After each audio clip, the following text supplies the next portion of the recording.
બિહારના ઇલેક્શનની અંદર ગુજરાતનો પણ ખૂબ મહત્વનો ભાગ રહ્યો છે.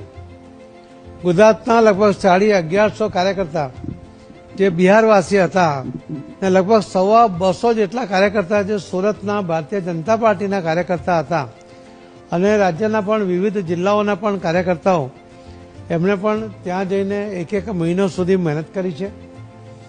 પહેલીવાર ઓલપાડ વિધાનસભા, 84 વિધાનસભા, મજૂરા વિધાનસભા, કચ્છ, બરોડા, કર્ણાટક આ બધી જ વિધાનસભામાંથી જે ત્યાં અહીંયા દરેક વિધાનસભાની અંદર બિહારવાસીઓ 2000, 3000, 4000 એવી સંખ્યાઓમાં ભેગા થયા અને અમે વર્ચ્યુઅલ મિટિંગ બિહારથી કરી અને એમને વિનંતી કરી હતી કે તમે તમારા મિત્રો, સગા, ઓળખીતા, વેપારીઓ દરેકને તમે વિનંતી કરો કે એનડીએના ઉમેદવારને તમે મતદાન એને કરીને જીતાડો. અને એમણે જે રીતે બધાને વોટ્સઅપ કર્યા, ફોન કર્યા, SMS કર્યા એનું પણ પરિણામમાં થોડી અસર ચોક્કસપણે હશે એવું માનું છું.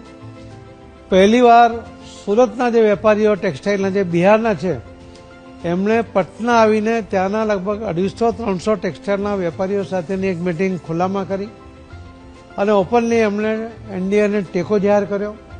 માનનીય પ્રધાનમંત્રી શ્રી નરેન્દ્ર મોદી સાહેબને, અમિતભાઈ શાહ સાહેબને, નીતિશ કુમારજીને ટેકો જાહેર કર્યો અને ચેમ્બર ઓફ કોમર્સ બિહાર રાજ્યનું જે ચેમ્બર ઓફ કોમર્સ છે એમણે પણ અમારી સાથે એક મિટિંગ કરી. એમાં પણ લગભગ મુખ્ય 90 જેટલા વેપારીઓ હાજર હતા અને એમણે ઓપનલી તેમ કહ્યું કે અમે એનડીએને સપોર્ટ કરીએ છીએ.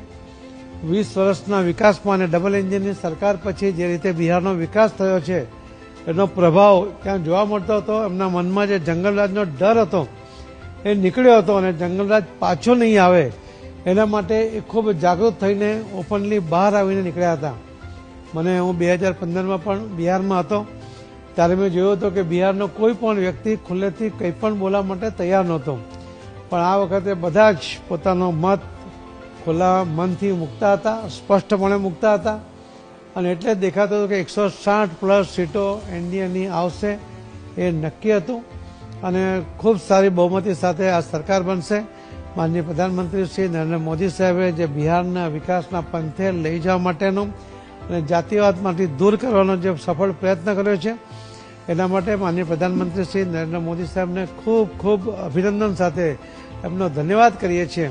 અને ગુજરાત સહિત જે રીતે બિહારના ઇલેક્શન માટે સૌ કાર્યકર્તાઓએ મહેનત કરી છે અને ત્યાંના મતદાતાઓનો પણ અને ત્યાંના કાર્યકર્તાઓને પણ અભિનંદન આપીને એમનો પણ આભાર માનું છું.